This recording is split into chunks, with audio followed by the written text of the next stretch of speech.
Hey y'all, welcome back to Dixie Garage. So, for those of y'all who are from Texas, know that it has been shut down this week. There has been no Texas at all. It did not exist.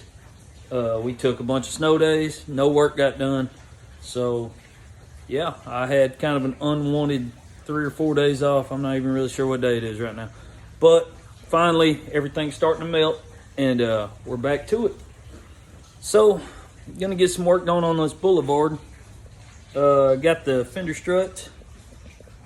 Gonna get those scuffed and painted. I'm gonna show you what you have to do when painting on chrome. You can't paint chrome. It doesn't work. You know, I'm sure you've seen guys with, say like a 90s model Chevy truck who tried to paint on some of that cheap chrome and it's all flaked off. You know, I've seen it a million times. So I'm gonna show y'all how you actually do it. And then we'll see what we can get done on the engine. It'll be the same process, but getting the bike over here in the warmer part of the shop, I have to bring all the curtain down and stuff. I'll get as much done as I can. Also, we have the new exhaust.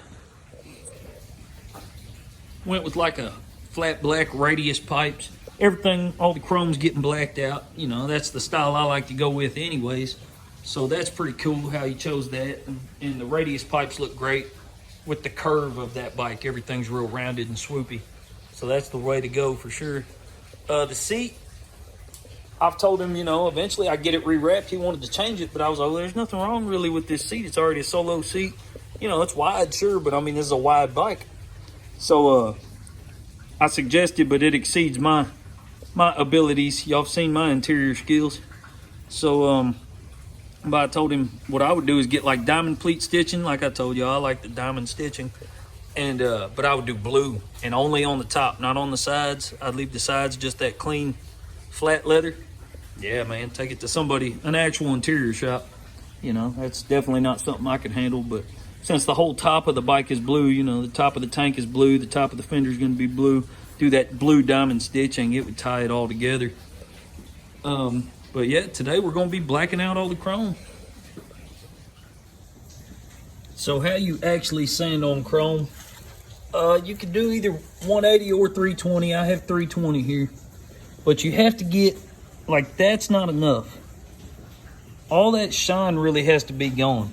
And I wouldn't try and hit it with something with, say, a DA or, like a flap disc or something, because you'll end up with a whole bunch of flat edges, and those are going to show when it's painted.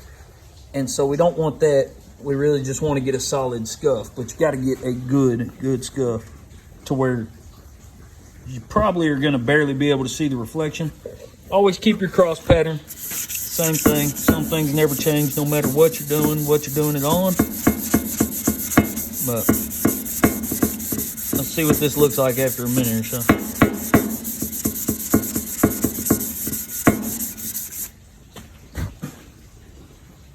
Yeah. See how you really can't see my phone anymore? That should be the finish we're trying to go for. You don't want something like that where it's just barely scuffed. You want that. And then it'll be ready for primer.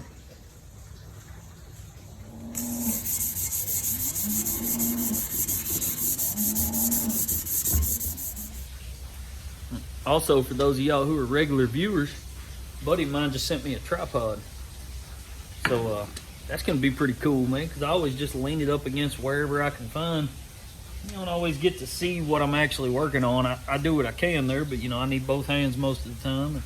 So, yeah, this is going to help out a lot. Check that tripod out. Looking all the way legit right now. Yep. Let me get a cold matte paint booth. Man, Martin Bros Customs ain't going to be touching this right now. I'm just messing with you. But, that's definitely a step in the right direction, man. I like that. That's pretty cool. I had a little cheap one, but I broke it like the first day. But this one's definitely a better one for sure. It's got like a little fancy remote with it. I don't even know how that thing even works. Yeah, I guess it probably like Bluetooth to my phone or something. Cool little stuff. I need to find another way so I ain't got to turn off my music anytime I want to record something. I tell y'all, that's really the reason I always forget to record, man. Because I forget to record because I'll be in here jamming, and then I'm like, oh man, I ain't recorded nothing in the last hour and a half. But I just took this little cover off the side. I'm still taking all the other stuff off too. like little stuff. I'll probably do the highway pegs today. Well, the crash bars, I mean. Highway pegs can come off. Those can probably go back on chrome. Probably just paint the bracket since you see it's all rusty. We'll rust oleum that. This is really the ugliest part of the bike is these. Everything else on the bike overall was clean, but there was quite a bit of rust there. And so, like I told y'all, I'll have to paint that bracket on the bike because I didn't want to cut both sides, even though this tab is completely unnecessary. I did go ahead and cut it on the other one. These covers, this front drive shaft cover here probably comes off, but everything else I'll have to paint on there. So it'll just need a solid scuff. Valve covers, I'm gonna, for now, leave chrome, but we'll see after everything else is assembled if I'm gonna leave it that way or not. I like to leave a little bit of chrome just because it, the accent is good. You know, you don't want everything black or then you really can't see any detail. You don't want everything chrome or else you just have a big old mirror. So I like to find little bits, like I'm thinking the headlight bucket will be the blue to match the bike and then leave this ring chrome like what I did on mine. I already have his LED, got new blinkers. So yeah, baby steps really, but the big picture is done. You know, that paint job is done. I got some what are they called? Stilettos for the end of the grips here. You know, I love spike grips, but these are more comfortable than what I normally use. So that'll make it feel a little better, but also look a little cooler. Mirrors, he really needs some different mirrors. I hate factory mirrors. I really hate mirrors, period. I just turn my head, but we're making progress. A good indicator for when your chrome is ready is, say, like right here, you got your good LED light overhead. You can see that light on this bottom one pretty plain. Not so much on this angle though. I mean, it's pretty well scuffed up top. So you see I need to do the bottom side a little better there. We definitely don't want any real reflection. So that's a good way to know your chrome's ready to go. Because you might think it's fine and then you paint it and then you get a 40-degree morning and you got chips of chrome, or chips of the color that you painted on top of the chrome all over the place. So hit that stuff as good as you can. You really can't over sand it, but you want to do it by hand. Maybe a red Scotch-Brite might do, but I've been using 320. But you want to make sure it's really scuffed. Oh yeah, check out that overhead view right there, man. I like that. Holden, I appreciate you, buddy. That's gonna make a whole lot of difference in my videos. So make sure everything, no real shine to it anymore. Like where I'm at, we're just barely starting. That's still not even ready. So can't really overdo it, but you don't want to do it with something that's going to be too abrasive, or it's going to just tear straight through it. You're going to end up with flat spots everywhere.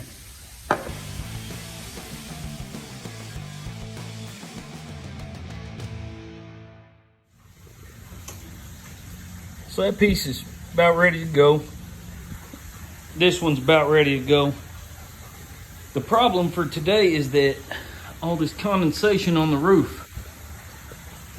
So, you know, like I told y'all, we've had like 3 days back to back of ice and freezing temperatures. Well, today's about 50 and I got the fire going. And so, you know, with all that, you got that just dripping down steadily. I can't have that drip on fresh paint. You know, if that happens while it's still tacky paint, then well, that whole process was pretty well pointless. We got to strip it back down. So what I'll do for today, and this will all be on the same episode, but I'll go ahead and continue prepping these parts, try and get as much prep today as I can. That way tomorrow I'll do the painting.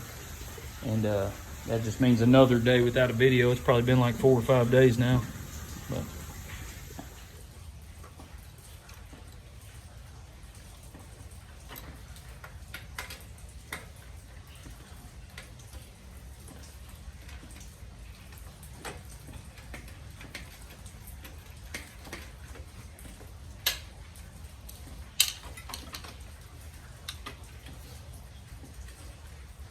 Those things are pretty easy to take off. It's amazing though how often, like when you see something rusty, I always end up preparing myself for the worst. I've had so many things. I don't even do it anymore, man. I get to cutting now. When I started out though, or when I was working for somebody else, yeah, I'd have to spend hours trying to get a rusty bolt off.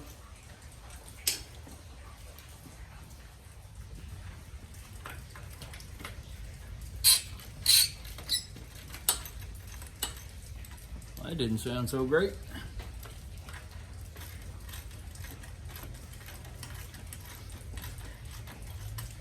It's turning pretty freely though. Probably just some rust. Obviously these have been on there a while.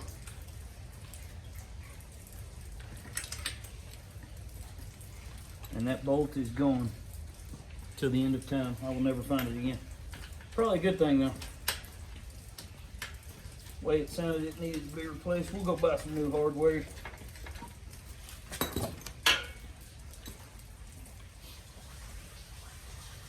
So I just pulled the highway pegs off of the crash bars, and I'm realizing that there's no way that I will be able to get these back on after paint without scratching the paint.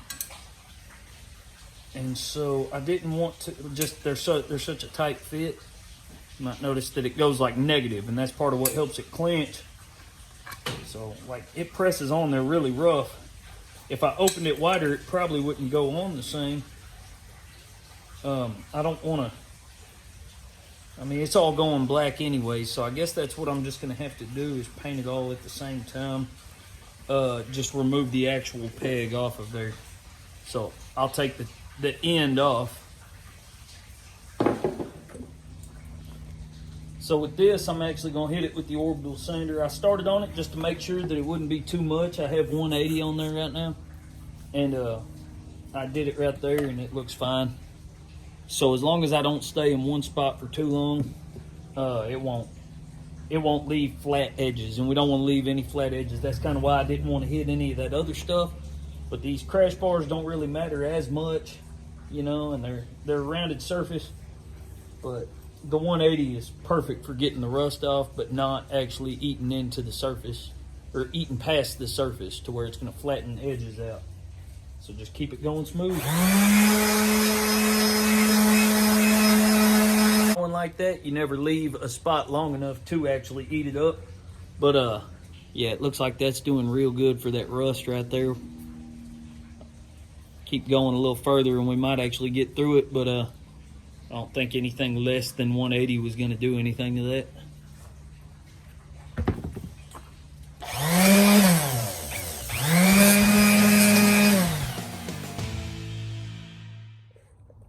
So since we have to remove the exhaust anyways, to do this, we'll go ahead and paint this side cover and do the new exhaust at the same time.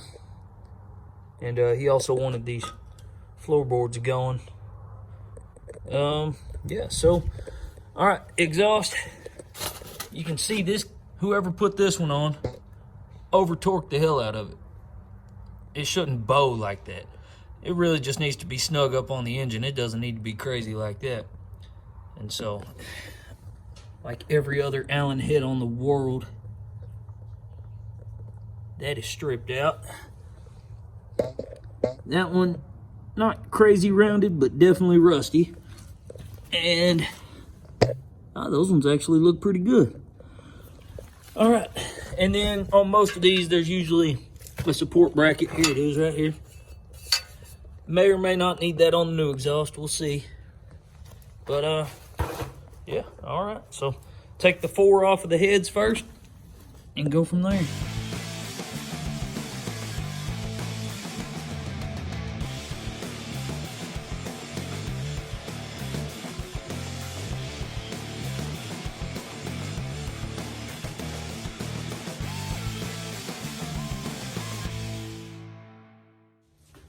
So I got some help. There's my wife back there. Hi.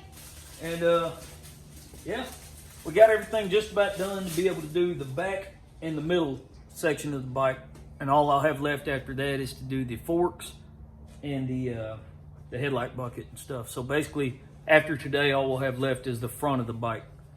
And we're just about warm enough in here to start painting. It's probably 50-ish outside. It's probably a good close to 70 in here.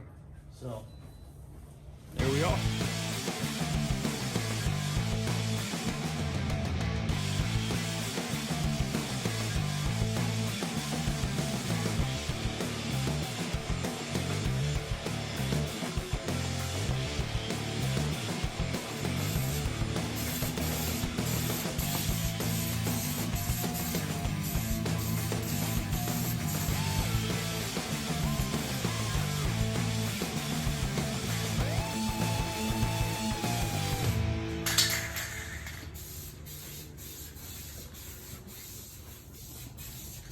So everything had a good scuffed finish with 180 before it got painted.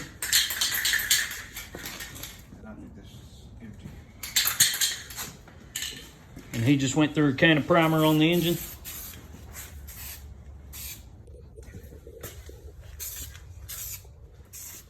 So everything after it got hit with 180 got wax and grease remover, tacked, and then hit with Rust-Oleum primer. Now we're gonna hit it with the Krylon Fusion 5X. And that'll give it a satin finish instead of this flat finish. And then for the engine, everything got primed. It got hit with grill paint, but it's a flat, and so it works great as a primer, but it's high temp. And then we'll do the VHT engine enamel that I did on the Virago and on the VTX. That'll give it more of a satin finish too, just like everything else over there.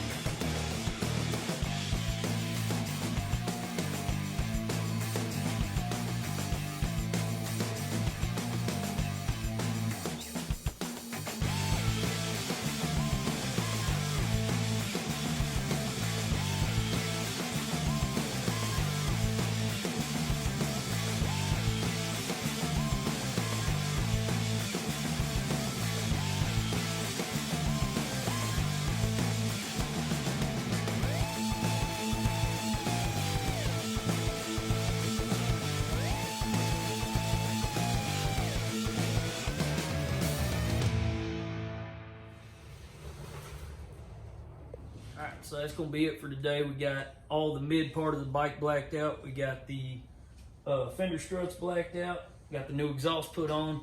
So all that's left to do is the front of the bike. Got to do the telescope front end and the headlight. Headlight's going to be blue.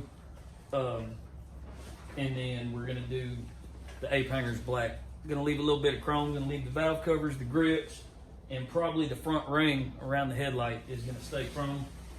But that'll be it for today.